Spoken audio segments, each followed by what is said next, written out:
Welcome back to another episode of the Most Wanted Podcast, where nothing is safe from discussion. Before we start, shout out to those listening on Spotify, Breaker, Radio Public, Overcast, Pocket Cast, as well as Google Podcasts. If you're listening from Apple Podcasts, make sure you give a 5-star rating and review for the podcast.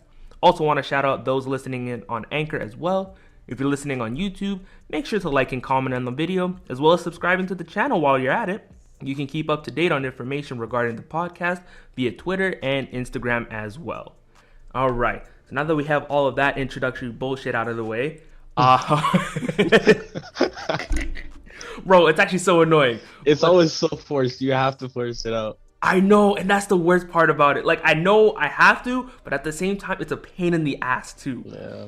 So, as you guys can hear, this is the second part of my Project YYC series. For those of you who are new here, pretty much what I want to do with Project YYC is where I want to talk to people who are up and coming in the city and whatever their respective arts or passions are, whether it be through music, whether it be through Twitch streaming, rapping, being, an artist, literally anything. I want to talk to you, see your mindset, and go from there. And today I have one of my good friends here, Godwin, who's the host of the Everything Goes podcast. Why don't you introduce yourself, bro? Yeah, Godwin here. I haven't done an episode for Everything Goes podcast for a while, but that's kind of been my thing for a bit, and the home here is kind of taking over for the scene. His podcast is going crazy on all platforms. Come on, I want to say that, but appreciate the love, bro. Appreciate the love. But I want to start off first off by saying that no cap, you're actually a big inspiration for me wanting to start my own podcast. Like you. A couple people that I watch on YouTube, and one of my friends, Matab, easily one of the biggest inspirations where I was like, if they can do it, I can do it too. And I always love listening to you talk, bro. Right. I just wanted to say that off the rip. I'm a big fan of your work. I really appreciate that. Me personally, me and my friends, we had always talked about doing a podcast, and eventually it kind of became my thing just because not everybody's comfortable with talking on platforms or having their opinion shared. So eventually I kind of took control of it. And the inspiration I got was from a buddy of mine as well, like Ken. You might know him. Yeah. As Ken. But yeah, I really appreciate that because you as well, you are a super cool and genuine guy who always supports the podcast. So honestly, that means the world to me. It actually means a lot. Oh yeah, I mean, bro, that's the thing, because some people in the city, I was actually talking about this with one of my buddies last night. Some people in the city really just don't push support in the city, and I'm like, why? It doesn't hurt you, and if anything, that's just giving props to the other person. That just motivates them to do more, so it never hurts to show love, and that's why I make it a point to always show love wherever I can. Yeah, I mean, you're not really obligated to show support, but it doesn't hurt to do a retweet, a like, a share on a story. It literally takes 2 seconds out of your time, right? Oh, absolutely. So I wanted to start off by saying, what brought you to making the Everything Goes podcast? What was your inspiration for starting it? So it all comes from PSN calls, actually. How you be chilling in the PSN call with your homies, and it'd be super late, and y'all be talking about maybe I'll get super deep. Right? Y'all be talking about some deep shit. Oh, yeah. Oh, sorry. Can I cuss? Nigga, come on, bro. Okay. I just need to make sure. Nah, okay. You good. Okay, but yeah, we'll get into super deep talks, and we'll be like, we're pretty sure a lot of people are thinking the same thing, but we're not sure. You know what I mean? So we're like, low-key start a podcast, bro, because the shit we be talking about is fire too. It's funny as hell. So eventually, that started up. And mainly the inspiration was just to get the word out. Everything Goes podcast is just everything goes on there, just to be free and to speak your mind and go with the flow wherever. And eventually I kind of changed what I wanted to do with it, just because as time goes on, if you want things to be more professional and to be bigger, you got to change things up a little bit. So eventually, I wouldn't say I'm out the game for now, but just for a while until the vid comes down a little bit, everybody gets their vaccines and whatnot, or as long as we can start meeting up again. That's once that happens, I'll be able to start up again and hopefully get you on and get some good content out there. Oh yeah, absolutely. I mean, like, it's nowadays when it comes to podcasting, especially during Rona, like the amount of podcasts that I've seen like actually start up, bro, it's ridiculous. Like thousands of people are starting up just because it's easy and something that you can do at home, right? Yeah, I fuck with it like heavy. Right? It's actually so much fun to do. But the problem is like some people don't have the necessary push to really like go forward with it. Where it's like there's always that necessary hurdle where it's like, yeah, you're doing it for fun, but like, are you serious about it, kind of thing? And most people are afraid, not necessarily afraid, but like are unwilling to do that extra leap forward, to put in the extra effort, the extra time and stuff. Because doing podcasts is like, I don't want to say a lot harder, but it's more complicated than what other people think it is. Yeah. So it's like, I mean, you can like, I think about it like this: you can talk all day, like with your friends if you want, and it's all normal at the end of the day. But when you hop on a podcast, it's kind of different. You need to create something for the listener to be able to maybe relate to, or to want to share this to their friends, or do this or do that. I mean, eventually you're gonna find people that you naturally just cater to. But yeah, it's not as easy as everybody may think it seems. And I'm not saying nobody should be making a podcast, but some of y'all, step up your game, just, if anything, just I think a lot of people just have like not bad personalities, but kind of boring personalities. So kind of just do something out of your comfort zone and just go with that. Yeah, because like, I'm not gonna cap, like initially I was a really shy person, but working at my family restaurant has definitely helped me change. Because I used to be really shy, but like I usually would be like me around, close friends only. But when you're working in a restaurant and talking to customers for as long as I have, almost 10 years at this point, you kind of get the feel of like, how to talk to random people, how to make small talk work. And then eventually, it leads into some deep conversations. And I'm like, okay, maybe I can apply the lessons that I learned there into the lessons that I could apply to in the podcasting. And so far it's turning out well. So no, that's smart thinking. Yeah. So, I mean, that's pretty much all I got there. But, like, for you, what are the topics that you like to discuss about on the podcast? I mean, really, in the name, everything goes. But, like, but is there anything in, like, particular that you like focusing around? I would say the thing that I love to talk about most of the time is, I like, to any women out there, don't take this to heart. But for a long time, I had an issue with women just talking about men in terrible ways, and then it took me a while to realize that there are things that men do that are not necessarily, or wouldn't be the, sorry, I'm fucking up right now. Nah, take your time. There's certain things that men do that just, I wouldn't want that to be the focal point for all men. I wouldn't want that to be their reference to all men. So I was looking at it in like a negative way, and I was like, bro, why y'all like talking shit about this, blah blah blah. And that's kind of what I love to talk about, like just drama in general. I love to talk about it, like local shit, Twitter shit, Twitch, any of it, man. Just I love to talk about it and see others' opinions. At the end of the day, it's all about opinions and seeing what you can learn and take out of people's lives and perspectives. Oh yeah, absolutely. I mean, like, going back to what you said with regarding women and how they view men for the most part, I felt the same way that you did at first. But like, I have a bunch of friends that are girls, and we'd always discuss about these type of things. Yeah. And they really put in a new light on what I mean, on what they feel. Because obviously they don't hate like all men, right? But it's just that there's enough men to make the vast majority of it. And I'm like, oh shit, that's a good point. And it's like, even some people that I've known have done some pretty fuck shit to girls. And I'm like, yeah, I gotta distance myself from them. And it sucks because, we used to be close, but like, I'm not gonna be the type of person that wants to associate myself with those type of people, So it's all about, enlightening yourself to new opinions, different takes from different people. And it's like all about broadening your horizons in terms of your viewpoints.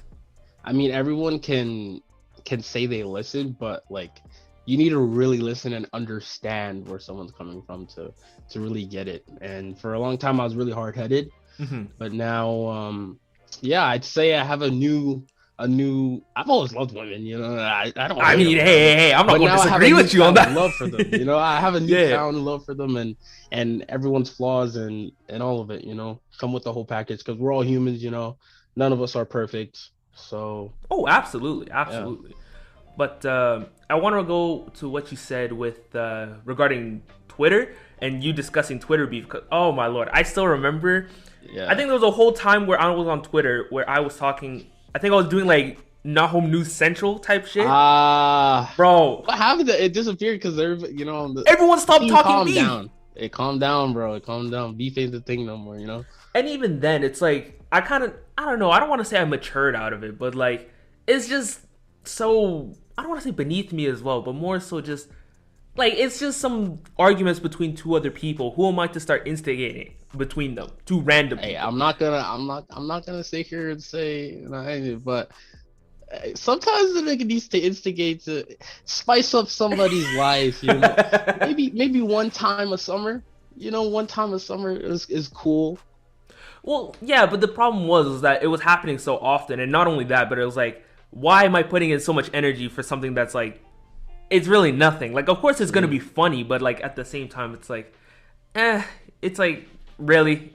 Like, if it's with close friends that I know of, then I have no problem instigating. People who know me know I love to talk my shit. But at the same time, it's like, if it's with random strangers, who am I to just stoke an argument between them? And it's like, that's why I just kind of like relax with it. On top of that, you know, YYC Twitter has just been like really chill for like the past couple months or so. Right. So I'm like, I mean, what's the point, you know? No, I feel you. I messed with it, but that's a really like a grown man answer, bro. I never thought of it that way until you came at it in that way. So thank you for that, bro. Hey, man. I mean, it's like Twitter is. Okay, well, I'm saving this for a discussion for like another day, but like my general scope of this is like Twitter is one of the funniest places that you can be in for the span of 2 weeks. Everything afterwards is the most toxic environment like on the planet. It's so fucked because it's like you could post some serious shit. It was like, yeah, my grandma passed away, and then you might get into an argument like a couple months later, and then they'll bring up your dead grandma, and I'm like, yeah. Lord knows I'm never posting anything about my family members who pass away, because if that's the case, I don't want my family members to be brought up in an argument that they have no relation to.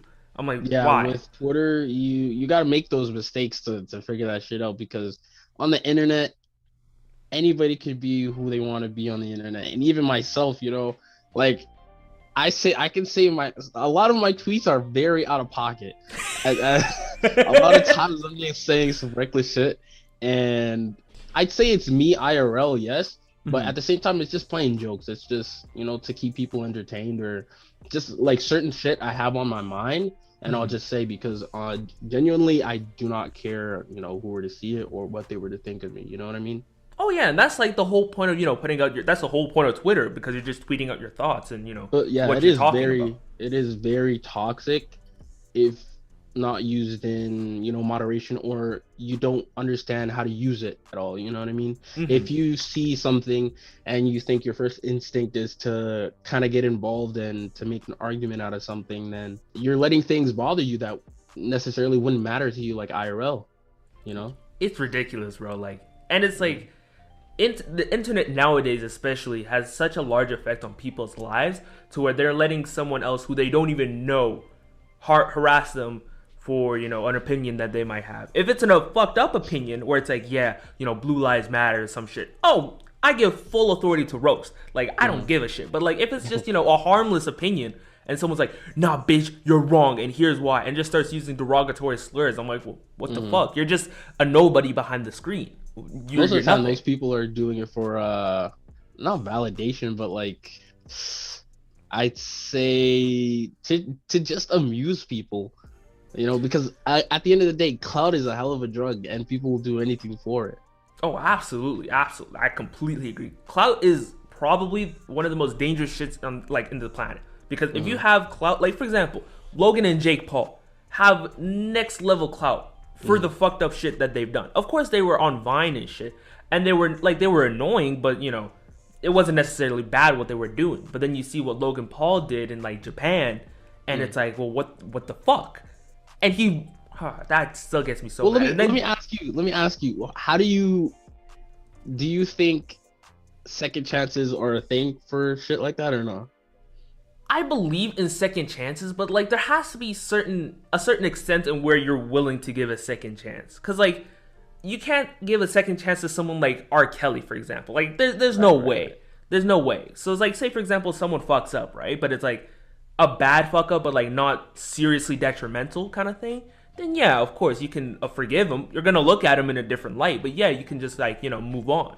Mm-hmm. But if it's something as bad as filming a dead body, like a hung body in Japan, it's like you should know better. Like there's no reason that you should have done that. Like of course he could have backing on that.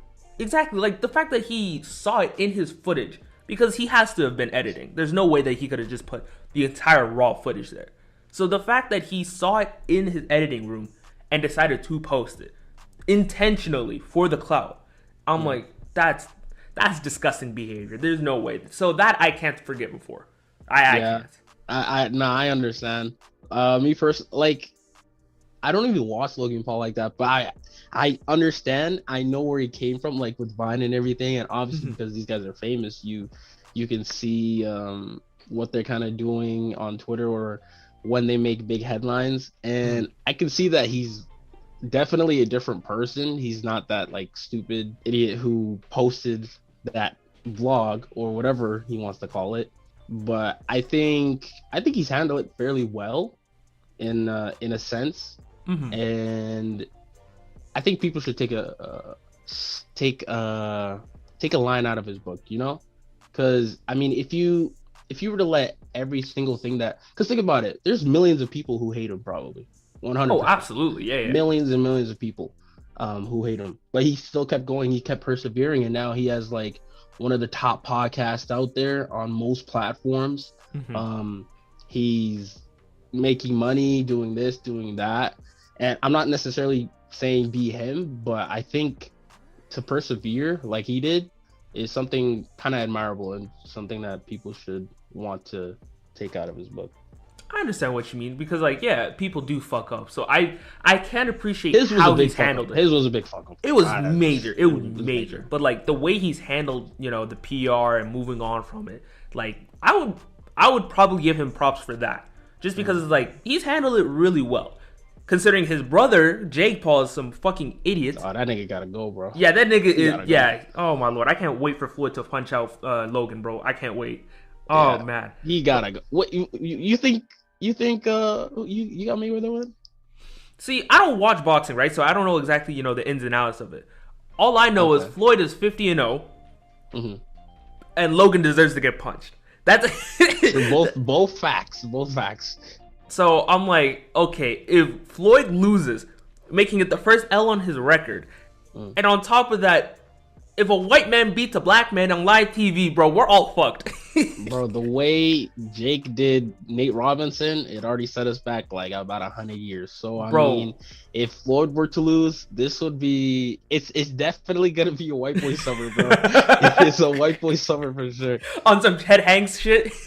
Yeah, I mean, Floyd is a exceptional boxer. It's just the height difference for me.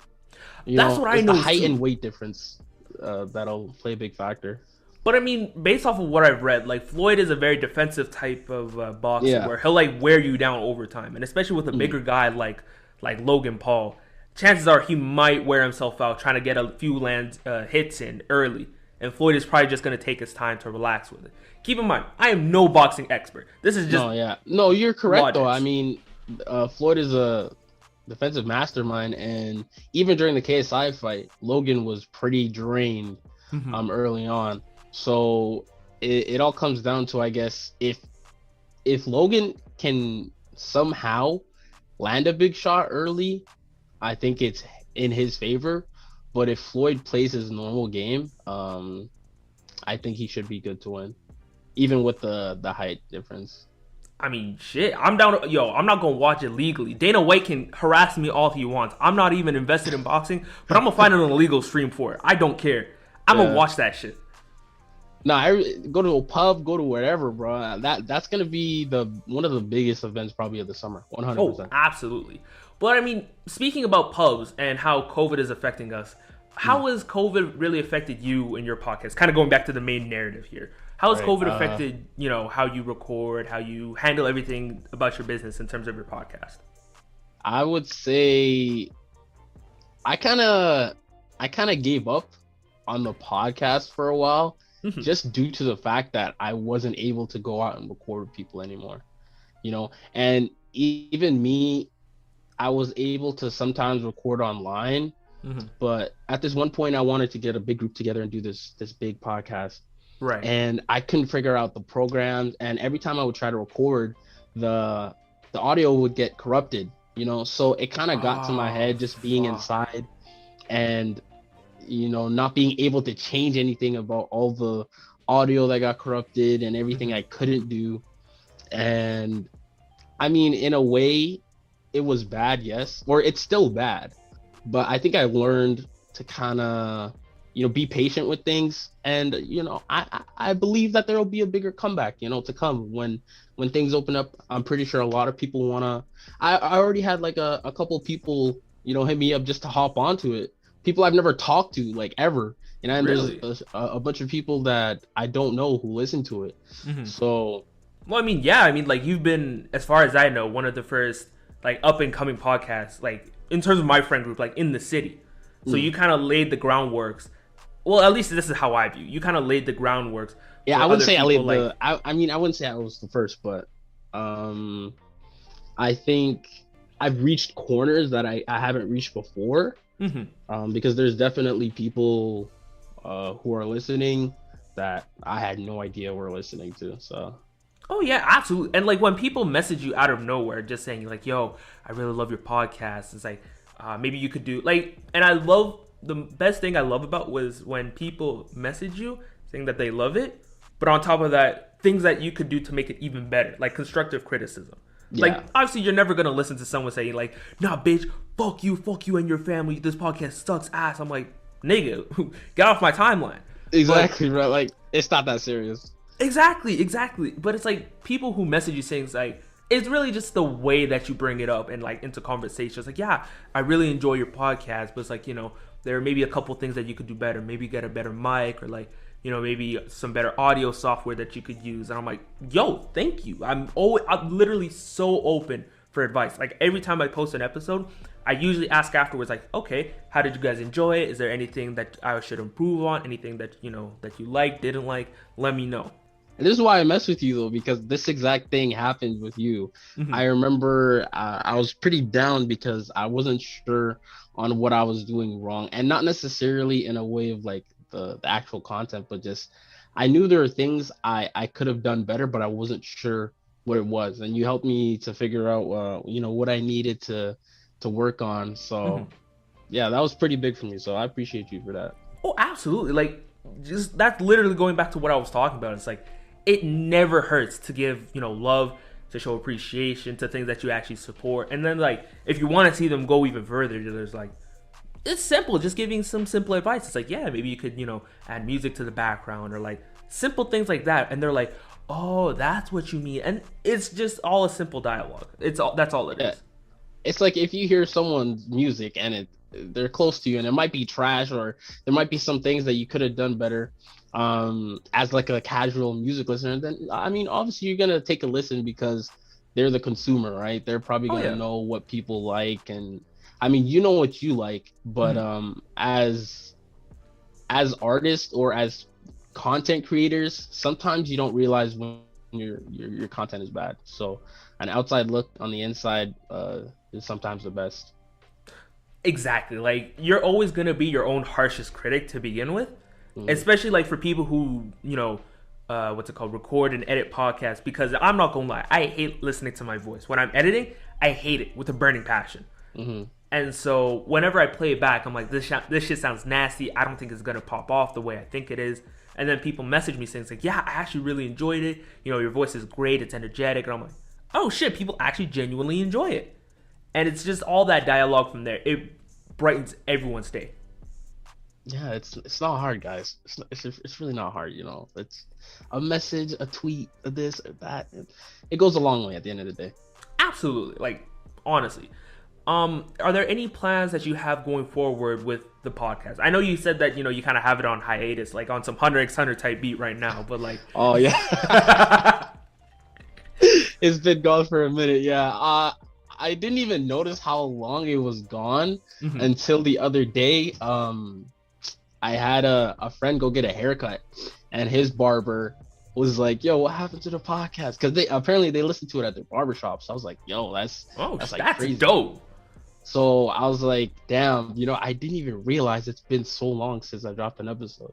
And I was thinking of doing like a solo dolo thing, but maybe with the right topic, I might get back to it. But I think in due time, I'm pretty sure this summer, I'll definitely get back into it, and hopefully things will, people are getting their vaccines, and things are opening up soon. Hopefully after the lockdown, we'll get back into it for sure. Honestly, the way Jason Kenney has been rolling this shit out for COVID in general, He gotta go, bro. I'm so sick and tired, bro. Like, I knew the moment he was elected, I'm like, yeah, Calgary's gonna go into a shithole. And lo and behold, I was proven right, unfortunately. Like, It just doesn't make sense as to why would we go into lockdowns with the malls still, like, we could have avoided all of this, like everything, if the initial lockdown literally closed everything, right? Thank you. I've been saying that for so, like, if we took this shit seriously from the beginning, I promise you we wouldn't even be nearly in the situation that we're in right now. And it's ridiculous. There wouldn't be gyms closing, there wouldn't be restaurants closing down for good. We would have had a lot more time to prepare and get ready, even with the vaccines coming in. Going back into lockdown, you can't go back into lockdown with malls still open at what, like 10% capacity. That doesn't make sense, Like, chances are you're probably not going to be shopping at the mall for anything essential. Like, if you're going to the mall, you're going there just for like non-essential business. So like, maximum that things that should be open are like thrift stores, because like, they're mainly for those who are less fortunate than us. Not to say that we're all super fortunate, but like those who are, hard on money. Yeah, exactly. So like thrift stores and like, basic essential places that are actually essential make sense for them to be open. Stores, exactly, gas, exactly. Like the actual essential needs, a mall, it doesn't make sense for a mall to be open with the highest cases in all of North America, Canada and USA. It just doesn't make sense. Actually ridiculous, bro. Like, I'm gonna be talking mainly as like a person who owns like a family business, like as a restaurant owner. Right. Like, the fact that we have to open up and close and then open again and then close again, it's like there's no continuity. How can we plan for any of this shit? Like, at all? Like, I remember when we first had to close down the restaurant back in March of last year. So it's been more than a year at this point. So we closed down the restaurant for like 10 days when things were actually like first going off. So we closed it for 10 days and then we had to open up, but only we had to change our hours. It was only takeout and delivery. And we're like, well, fuck, like, this is messed up. And so what we decided to do, because we knew people were like down bad, like, economically, and, we've been in the restaurant, like in the community for about almost 25 years at this point. We're like, okay, what we want to do is like, we want to give back to the community because we know people who are going, through hard times right now. So about every Wednesday for about a month or so, from like 12 till 4, what we did was we had like a steam table set up and people could come in, obviously be blocked off at the door, but they'd be asking for like either a mixed, like a meat and veggie platter, or just a veggie platter, and we give it to them for free. And like, some people who couldn't come down to the restaurant to pick it up, my dad or my brother would actually go to their apartment or house to actually go drop it off for them. Wow, really? Oh yeah. And we would love to do it again, but the problem is the way that COVID has been hitting like small businesses in general makes it so then doing small things like that, you can't afford it. And it sucks ass because we love giving back to the community, but it's just like there's no money for it, there's no inventory for it. It's ridiculous. And I remember there's a lot of things that shit's fucked up. Like, I remember Remember when things were opening up again, like March 8th of this year? Yeah. Bro, we did not know any of that was going to happen until the day before, until the announcement came out. Like, we were watching the news as a family, and all of a sudden we see that from the press conference, and we're like, wait, what? And it was like, we didn't get any time ahead to prepare. Like, if they messaged us probably a week beforehand with those, like, notions, like, yeah, we're planning on doing this, please make sure that, you're all prepared to go, and, the necessary precautions, then we're like, okay, then we can prepare for that. But the problem was we found out the same time as everyone else finding out. Mm-hmm. And that throws, that we have to buy drinks again because we don't really sell drinks besides, pop and stuff for takeout and shit. And so now we have to restock on inventory in terms of drinks. We have to buy even more inventory for food because we're buying enough for just takeout. Then we have to account for people dining in at the same time. Mm-hmm. And then you also have to account for, people with COVID, making sure people have masks and like no mask. And it's such a hassle dealing with this provincial government because they don't tell you shit. At this point, the guidelines mean nothing because you see people going to a whole fucking rodeo in Alberta. Oh, I seen that on Instagram, actually. It's so ridiculous because it's like, and they say, and their notion is like, oh yeah, we love small businesses, we want them to open up. Okay, sure, fine, you can do that. But the problem is, you're the reason why we are closed. Like, if you followed the guidelines, we could have been opened up at a much sooner day, opening up to more people because chances are more people would be safe with it. And as a result, like, most of the businesses down on 10th Street where the restaurant is aren't going down under. It's ridiculous. My bad for going on a rant, but it still pisses me off to this day. It's understandable because there's a lot of frustrations that people have gone through, and the government just they don't understand what the normal people have to kind of go through, like people who have the small businesses and the people who like there's a gym a couple of my friends go to that had to close down just because we went into like 4 lockdowns, 4 or 5 maybe even more, right? And it's sad to see that the government isn't really even listening to what people have to say. Mm-hmm. And just see numbers rise. All right, guys, we're gonna go back, same guidelines, and then we'll open up again, and that's it. It's ridiculous. Like, honestly, if we took, like, for example, you see Australia and New Zealand, they're having whole rugby games, they're having concerts, stadiums are filled, man. It's filled. Like, even Wuhan, like the place that it originated, are having concerts again with full capacity. I'm like, are you fucking serious? Like, no disrespect to China whatsoever. They actually handled the virus, like, correctly. Like, everything was shut down. It was, military was giving out food and shit.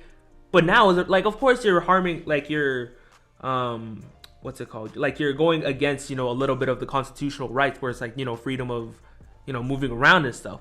But some things have to be pushed around. Like, some rules have to be bent in order for the safety and well-being of everyone, right? Because you don't want a whole virus enveloping your entire country and then spreading around to other countries as well. That's a whole international crisis that no one wants to deal with.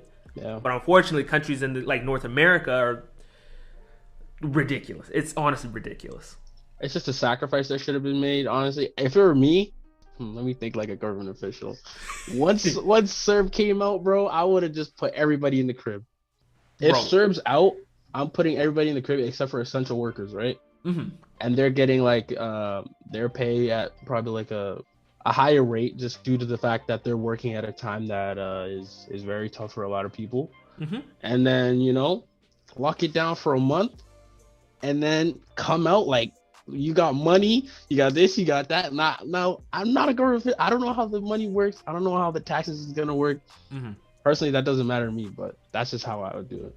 Like, I would never want to be in a position of like Jason Kenney or Trudeau at this moment because that's going to be way too complicated to deal with, the financial repercussions, dealing with citizen unrest and stuff like that. I would hate to be in that position. But at the same time, it's like the answers are really clear, but they're trying to avoid it for the sake of, them being reelected. And that's all politics is. It's a two-step process. You get power and you stay in power.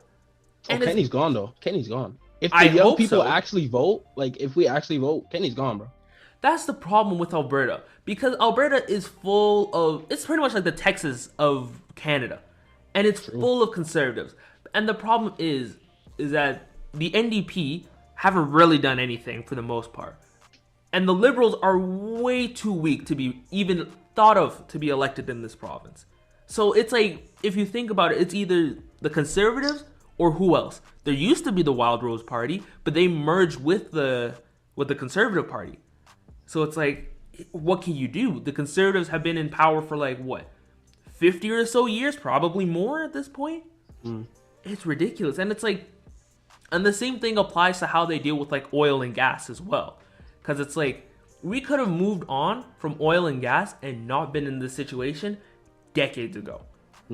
But the problem is that since oil and gas gives such a short-term monetary value, it's like such a high amount of money that you'd be getting, but that's only in terms of the short term. What we could have done is like probably decades ago, we could have started slowly weaning ourselves off of oil and gas and start enveloping ourselves into like renewable resources, like, you know, solar power, wind turbines, you know, dams, geothermal energy, and like slowly but surely wean ourselves off of oil and gas, which not only helps us monetarily because those are better investments in the long term, because oil and gas is like, it's a non-renewable resource. It's just going to run out at some point. So that's not only going to help us out financially, but at the same time, it's going to help us out in the climate change department.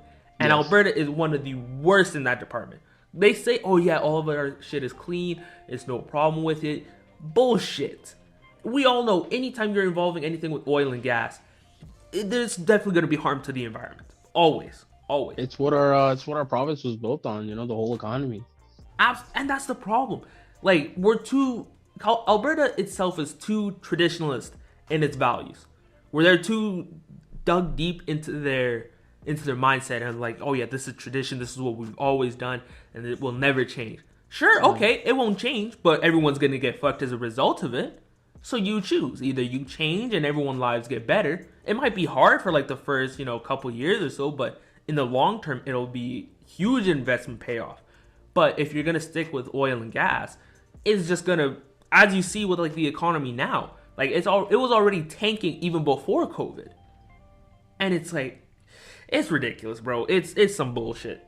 It's tough to even think about because it's so much that goes on behind the scenes that even like regular people might not be seeing on the news.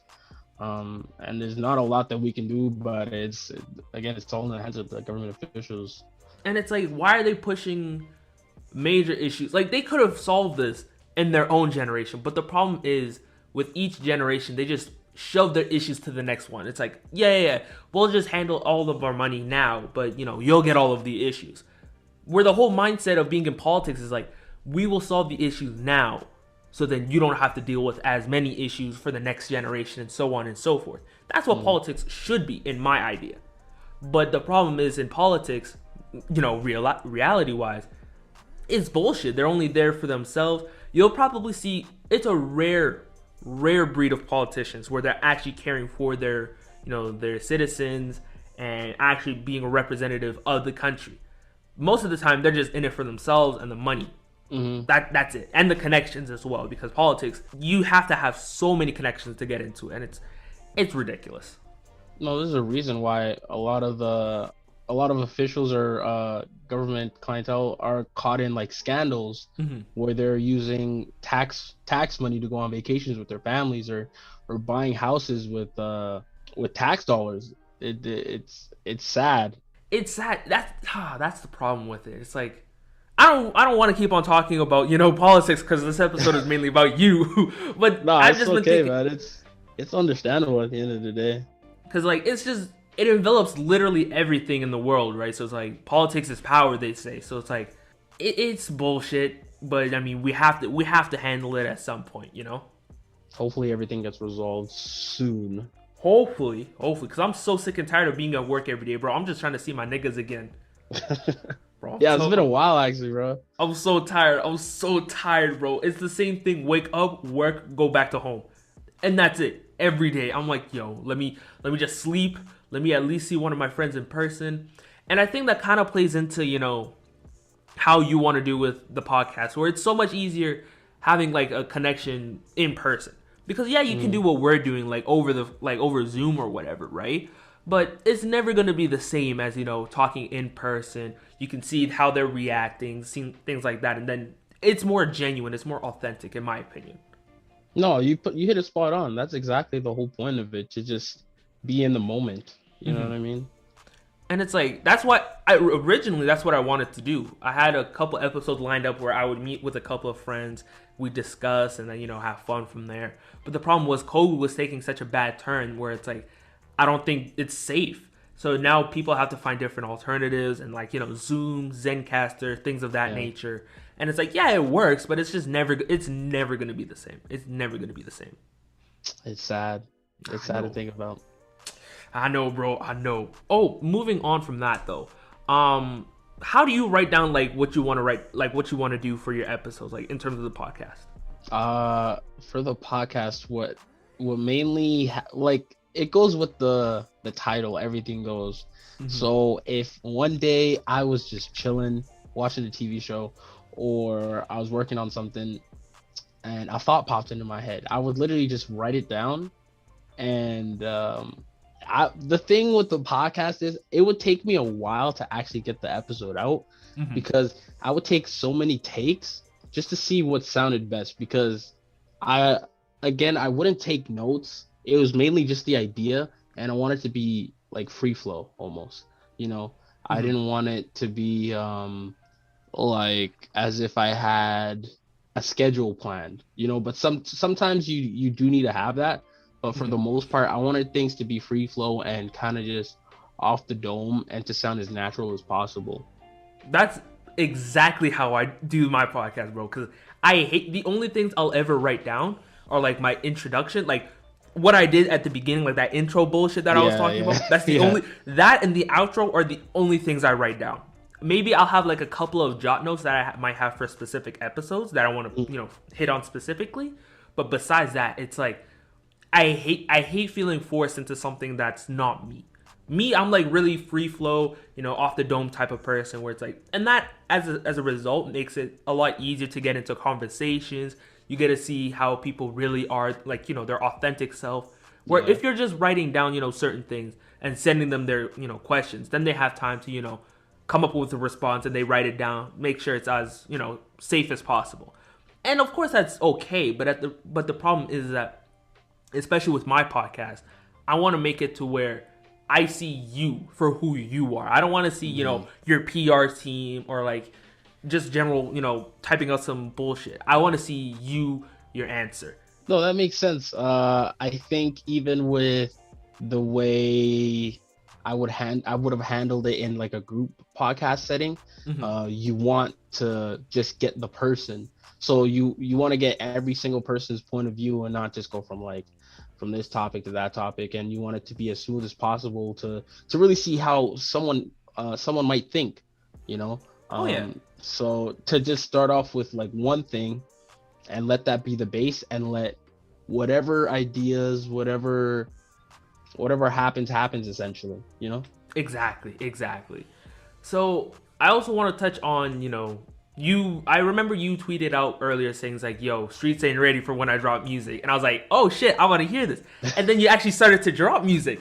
And bro, your music is clean as fuck, my nigga. I ain't gonna cap, I ain't gonna hold you. That shit cold, bro. So low, and right now I can't stand the thought of you, oh girl.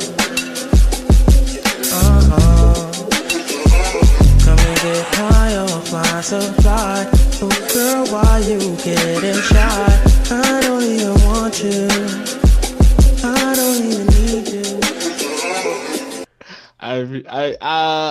I would say it's okay, but I actually I really do appreciate the love, because I mean, not a lot of people, again, it's when you're in early stages with a lot of things, you're not gonna get a lot of listens or a lot of people listening, right?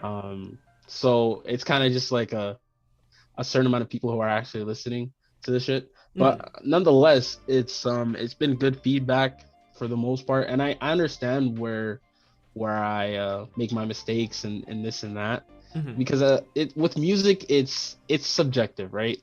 With a lot of things it's subjective, and I needed to realize that things that might sound good to me might not sound good to everybody. And I even noticed that certain things that sounded good to me, after I took a certain amount of listens to it, it didn't sound like the first track I ever dropped.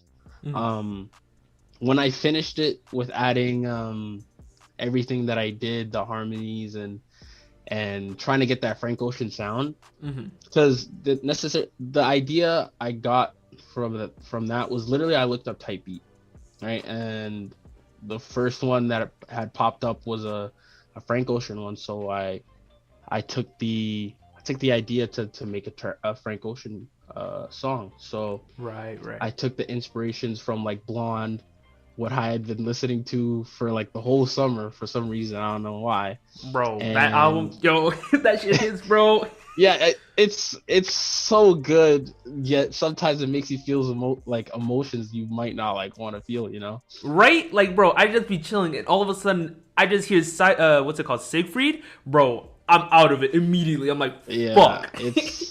It's a beautiful album. It's honestly phenomenal. I miss Frank Ocean so much. Bro, I want him to drop. I remember I think he dropped, what was it? Dear April, I think in 2020. Bro, that shit broke me. I heard that shit. I'm like, nah.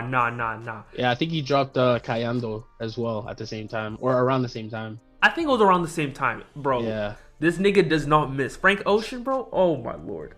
No, he does a great job at like expressing. I don't know, like, you can listen to lyrics, right? And a lot of the times artists will put a lot into their lyrics and you can understand it like off face value. But with Frank, for me personally, it takes a while to really understand like where he's kind of coming from, you know, because even a lot of the lyrics you listen to it and you're like, what the fuck is he saying? But it sounds so cool, right?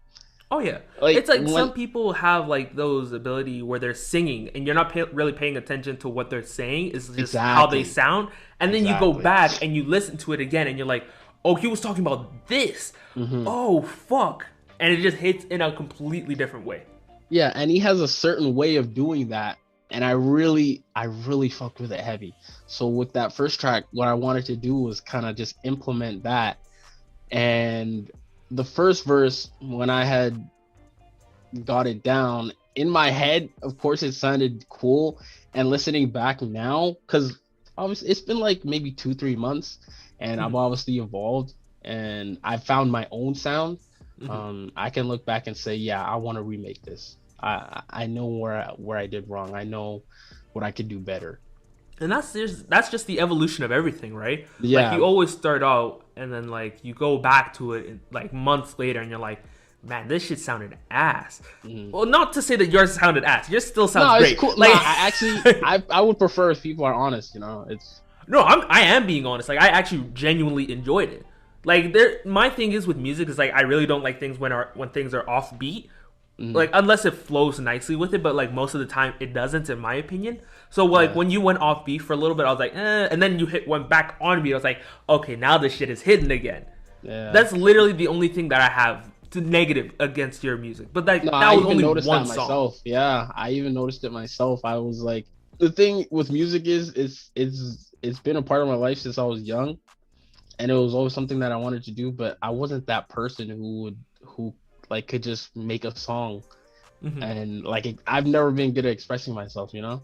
So when in 2020, when I started to feel like a lot more comfortable with expressing myself and being myself, and shout out to my friend Ken as well. He, like, his music as well, and him being a big motivator to just kind of do what the fuck ever you want. I just took initiative and was like, fuck it, you know. What's the worst that could happen? I'm just doing it for myself at this point. You know, if people want to come along on the journey or not, it's fine by me. But it was just to express myself. And finally, as time went on, I found my own sound. So with first track, right, it was Frank Ocean. And then it went on and I was like, okay, this is like a Drake flow. Okay, this is... I literally went by the type beat it said, too. So if there was like a Drake type beat, I went by that. And I had like a Sheck West type beat. And I went on and went on and won. And like the past 3 or 4 drops, I would say, I actually found my own sound, which I think is probably like the most difficult part of like being, I'd say being anything, like a gamer, an artist, because you always want to model yourself after other people or people you look up to. Oh, absolutely. The best thing you can do is literally just be yourself. Mm-hmm. And I actually love that mindset that you had, where you and Ken, you were like, nah, fuck what other people say. This is what I want to do. God help me if people don't love it, but like, this is what I want to do. And that's kind of the motivation that I've had for the podcast here as well. Where it's like the subjects that I cover, it's like really, it seems really random. There's not like a real clear focus of my podcast, but that's generally because I hate feeling confined to like only talking about one thing. Like, for example, I'm a big basketball fan, right? But I hate always talking about that specific thing just because, I know I'm going to run out of topics, right? Because there's going to be the off season and nothing happens there. Right. And so I hate feeling forced to put out content that I don't want. So that's why, like, the first episode of the podcast, I put out, like, me talking about how shitty it is to be an OKC fan. And damn. But I remember that episode, actually. Nigga, fuck you and your Blazers, bro. I'm still pissed. Bro, I mean, the rivalry isn't really there anymore with Russell gone, but I mean, yeah, no shit, Sherlock, but hey man, we're just looking forward to taking out the Clippers and moving on, bro. That's it. Yo, streets need them Clippers gone, bro. I need to push my Paul George being garbage agenda again. That shit is way too funny, bro. I need that back. You put money on it? I need that back in general, bro. Like, okay. Like, I haven't heard PG slander in a minute because he's been balling. No, bro. cap. I know, and I'm like, yo, shout out to my nigga ASAP on Twitter, bro. This nigga has been pushing the Paul George for MVP agenda for Lord knows how long. Oh my Lord. That's and I see it right there. That's real loyalty right there. Bro, he's been saying this shit from time. Like, I'm talking about like since, what was it, first season of the Clippers where he wasn't really doing that well. And then you see him in the playoffs and you're like, oh, now we gotta push the anti-PG agenda. And now this nigga is hooping, and I'm like, well, fuck, now, where's my agenda now? Yeah, like, what can we do now? But I mean, we'll see the real Paul George when playoffs come, because the pandemic playoff we all know is a terrible fucking player, a terrible player. Bro, so, I heard the niggas call him pandemic piss. I cried in tears, bro. It's actually so sad, bro. Like, I honestly feel bad talking shit about him like that, but it's like, at the end of the day, it's just basketball. I'm not talking about shit about him, like the person. No. Like, I hate it. Like, for example, Lakers fans, they were going in on Danny Green in the finals, and of course, I'm all for Danny Green. I was slander. too, bro. I can't even cap. Oh no, I'm not even saying that's bad. Everyone loves slander. I do too. But the problem is some niggas were threatening his life, and I'm like, listen, it's just a sport. It's not affecting you that bad. Yeah. Like, relax. Like, niggas were threatening his life, his family's life. I'm like, yo, not everything is that deep. People have been taking it too far lately. Like, people feel a lot more comfortable with just shit talking people to like an extreme on the internet now. Like, it's not even just casual. It's like, okay, bro, like, you don't make the shot, your mom should die. You know what I mean? Like, it's exactly. I'm telling you, bro, people feel so comfortable the moment that their face and name are not on their Twitter ad. Like, the moment that's the case, they're just an unknown to everyone. And as a result, they're like, yeah, I can do this. But niggas always forget that they can track your IP address. Like, they can find out who you are. Easy. Exactly. These people just don't care enough, though. Like, they make millions of dollars. They do what they want for a living. Like, you're at, like, the bottom of the food chain for them, honestly. Like, the way LeBron has handled that shit. And shit talking them. So, absolutely. They're winning at the end of the day. Yeah, they're making the money. Them and the NBA are making money at the end of the day. What you're doing right now means nothing to them. And like the way LeBron is handled, especially LeBron, I'm going to say, has handled, criticisms and, all of these stupid ass takes about him on Twitter, Instagram, shit like that. It's actually really impressive because a nigga like me would go all KD on him. Like, I'd make burners. Oh, I'm shit talking regardless. Yeah. But like how LeBron has handled it is like the ideal version. But of course, not everyone is like that. So, of course, you want to love shit talking back.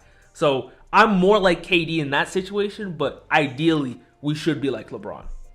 No, I don't know how he does it, but that's why he's the GOAT, I've never seen, there's probably many other, like, advocates as well, but he is one of, like, the biggest athletes out there still speaking on on shit and not being afraid to speak his mind, which is crazy, regardless of what everyone's saying about him. And he makes like headlines on the news channels where they're telling him to shut up and play basketball, you know? It's just crazy. See, my thing is with LeBron, it's like I love how he talks about social issues, but like I remember when the whole China situation went down, when they were talking about the Hong Kong protest, and LeBron really didn't want to say anything. I think he even told Daryl Morey. Daryl Morey was the one who started that whole situation in terms of the NBA in China, and I think LeBron told him to like be quiet or something like that.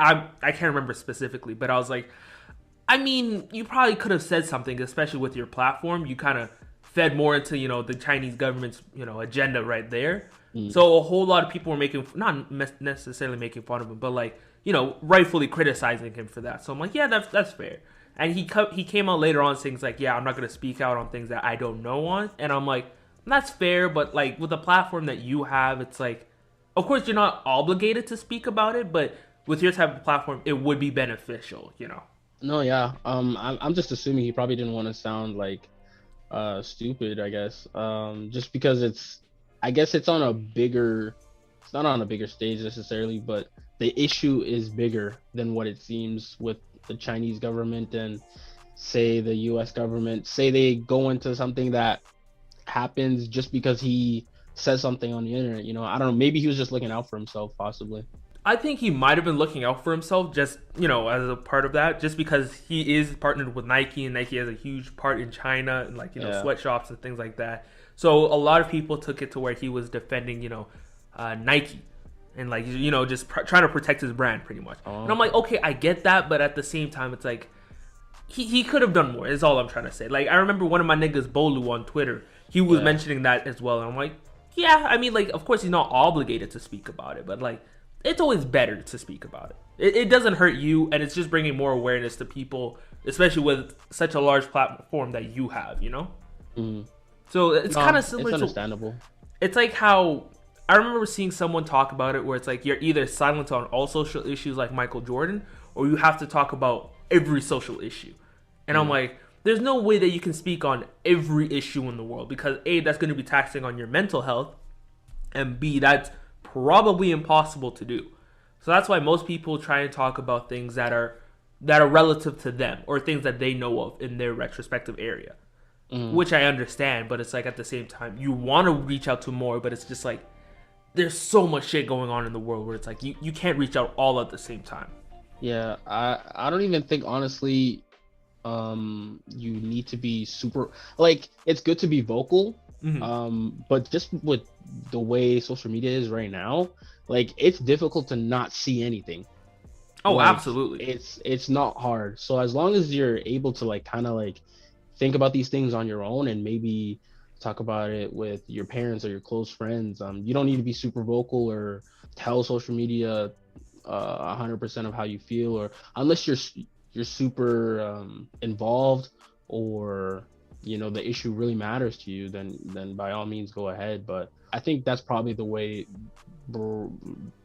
I would look at it, to just, if need be, I'll go out of my way to make things known to everybody when it really matters. But again, talking about every social issue, it just takes a toll on your mental health, and you kind of forget about yourself too. I mean, all these people are going through their own hardships, which fucking sucks, bro. Like, Free Palestine, still we need justice for so many things that are going on across the world, Indian farmers, it's a lot that's going on. But at the end of the day, if you aren't taking care of yourself, you're not doing anybody justice.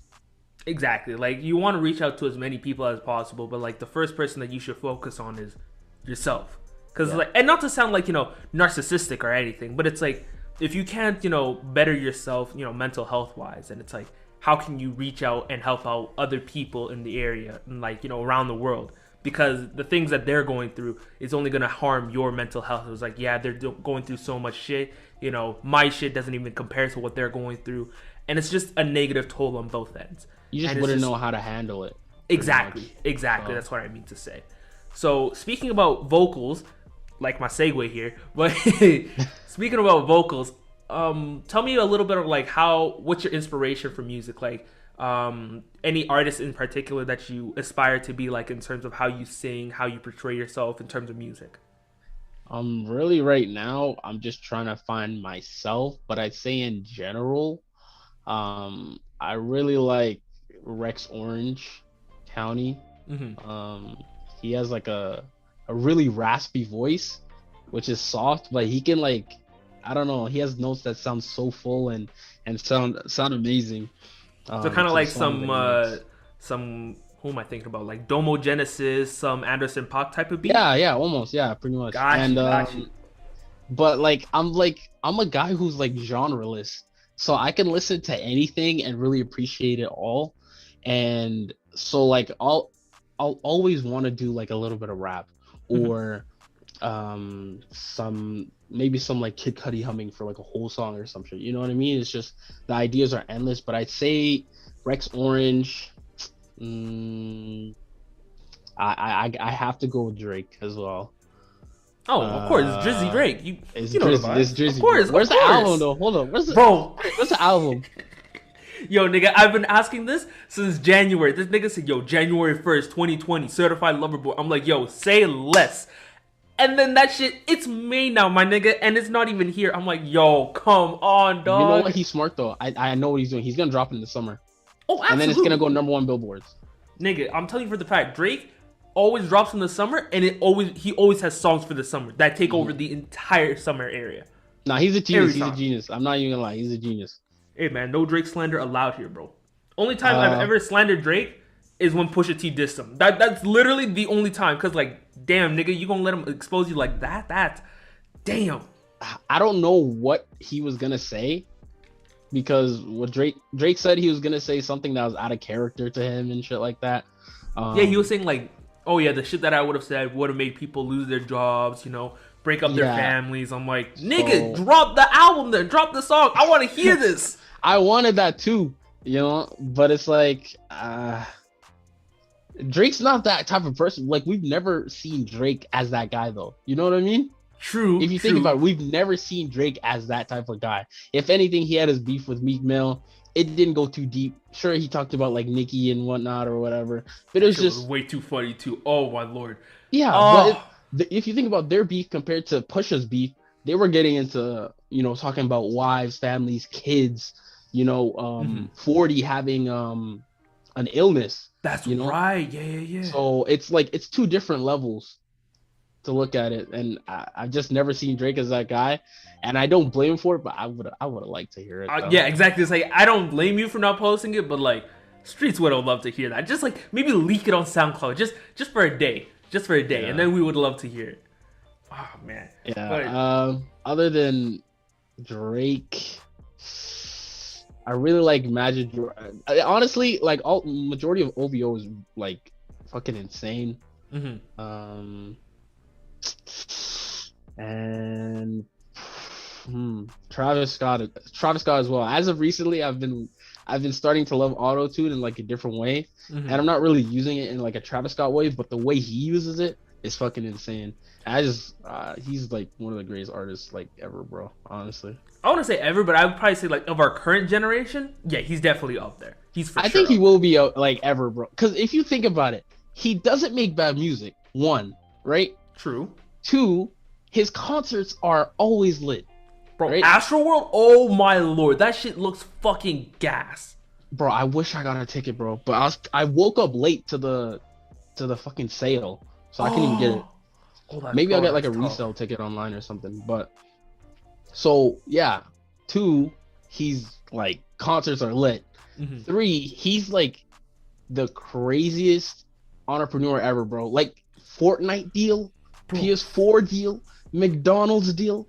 I've never seen that shit until this nigga now. has his own beer, like his own type of alcohol. I'm like, yo, this nigga is actually a business Mongol. Or mogul, to be honest, bro, like soon enough he'll probably be like Jay-Z level, just the way he's like he's literally for the people, man. Like, he's that guy, He's the, like, how Jay-Z has the older generation, he's that for our generation, I would say almost. In terms of like business or in terms of music? Because in business, I completely agree. But music, they it's a make little different. they make two different sounds. You know, they make different music, right? Yeah. Not everyone's gonna make the same music, and I'm not gonna say he makes Jay-Z level music because Jay-Z likes to talk about business again, or his family, or rich nigga shit. You know? Of course, yeah. So I'd say probably as like just being like a mogul in his own way. Got you. Are there any plans that you want to take with your music going forward?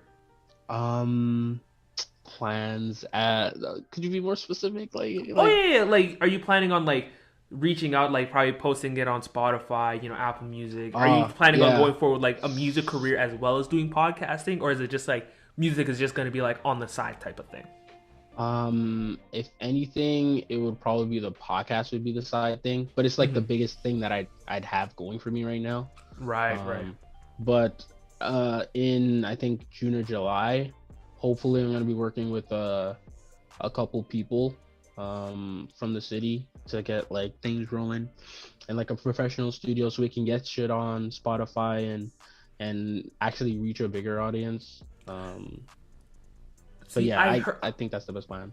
I heard that they were making like there's a couple of people that I follow on Twitter. I don't know how to pronounce their name, but it's like XOCHIO official or something like that. From SAD Entertainment. Yes, them. Yeah. And I heard that they were building a whole new like what's it called? A commercial music space. Yeah. Right by McLeod, like right by Chinook Mall. And I'm yeah. Now that I think about it, Calgary really doesn't have those type of places. Like LA, Toronto, those places are everywhere. Probably even in Vancouver as well. Yeah. But Calgary, you probably need to know the person beforehand, like before this. But with these guys, they kind of just want to be open to everyone, any creative who wants to just be out there.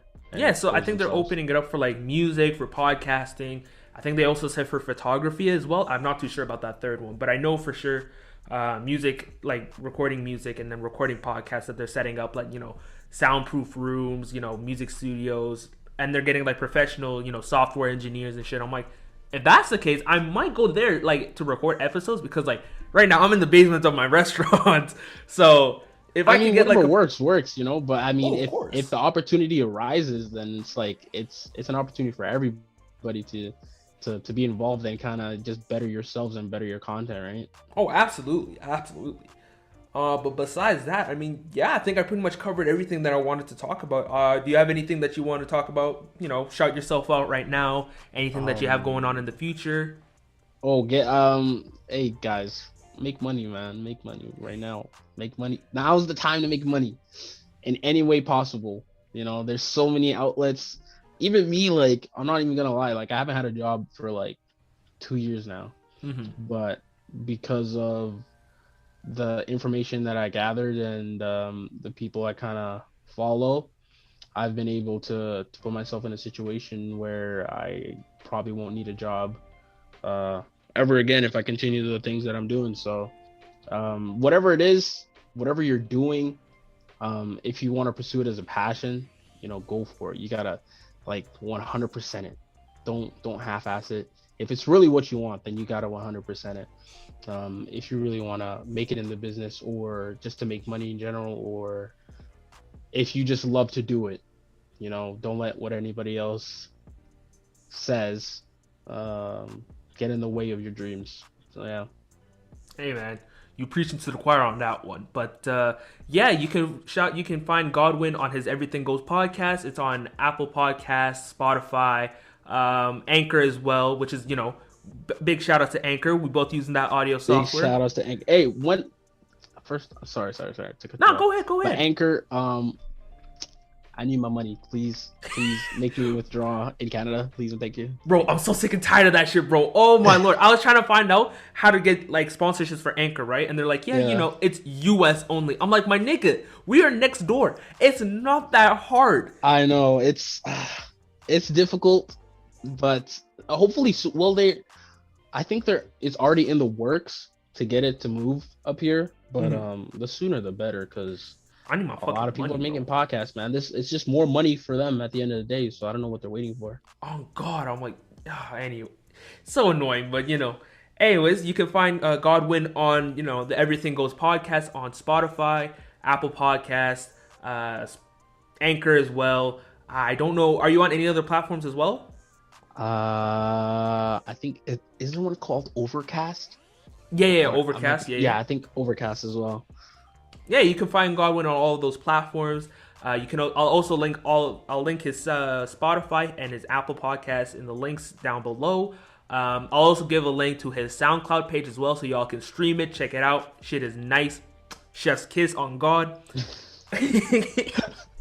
Who does that? I know someone chef's kiss. Who does that?